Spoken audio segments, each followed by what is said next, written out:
Instant hook if your grandchild answers you with one-word replies or stares at a screen while you talk. This video is for you. In the next few minutes, you'll see simple ways other grandparents are turning awkward silence into real conversations, even with busy teens. You deserve more than polite nods and quick goodbyes, and there are specific things you can say today that open them up. Up next, we dive into clear promise. By the end of this video, you'll have a handful of exact phrases, questions, and small habits that many grandparents use to feel closer to their grandkids, even if they live far away. You'll learn what to say instead of, "How was school?" so you don't get that same old, "fine," every time. You'll also see how to use their world, phones, games, music, to build real connection instead of arguments. Up next, pain empathy. Many grandparents quietly feel a little rejected when a grandchild walks in, sits down, and immediately pulls out a phone. Maybe you've cooked their favorite meal, waited all week to see them, and then get more eye contact with the top of their head than their eyes. It can stir up thoughts like, "Did I do something wrong?" Or, "They used to run into my arms, what happened?"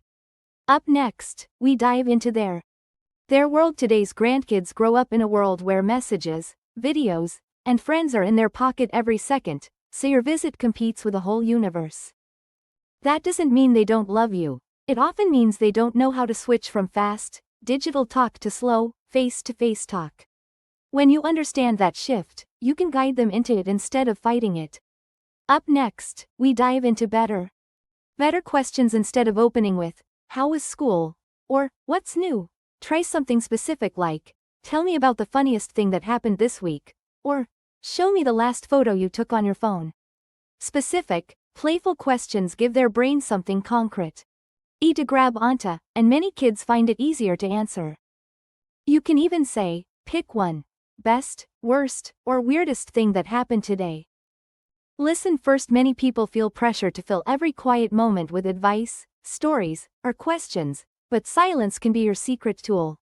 When your grandchild starts talking, try listening without jumping in, and count a few slow breaths in your head before you respond. You might simply say, "Tell me more about that," instead of correcting or fixing right away, which often makes them feel respected and heard. Up. Real example. Many viewers tell me car rides used to be the quietest, most awkward times with their teen grandkids. Then they tried this. No lectures, no questions for the first few minutes, just music they like playing in a relaxed, you pick the song. Once the grandchild felt no pressure, they often started talking on their own about friends, school, or something funny online. Now, this next part is crucial. Use screens instead of saying, "You're always on that phone." Try, "Show me what you're watching," or "Teach me that game you like." When you step into their world with curiosity, you turn a possible argument into a shared activity, and many kids light up when they get to be the teacher. You might sit side by side, watch a short video together, and then ask, "What do you like about this?" to learn how they think. Quiz moment. Quick question for you. If you had to choose, do your grandkids open up more during a shared activity, during a meal, or during a quiet one-on-one moment? Think of one grandchild and notice when they naturally talk the most. This gives you a huge clue about where to focus your energy. You can even pause this video for a second and jot down their name and the situation where they seem most relaxed. Up. Simple rhythm. Many grandparents find it helpful to follow a gentle rhythm. Start with something fun, then move into feelings, and end with appreciation. Fun might be a quick game, a walk, or looking at photos together. Feelings might be asking, "What's been a little stressful lately?" instead of, "Are you okay?"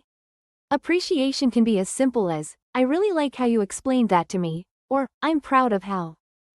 Action checklist. Before your next call or visit, think of one specific question, one shared activity, and one appreciation you want to give that grandchild. During your time together, watch for moments to listen longer than feels comfortable, and let them finish their thoughts without jumping in. After they leave, notice what made their eyes light up and mentally store that as your doorway for next time. Up next,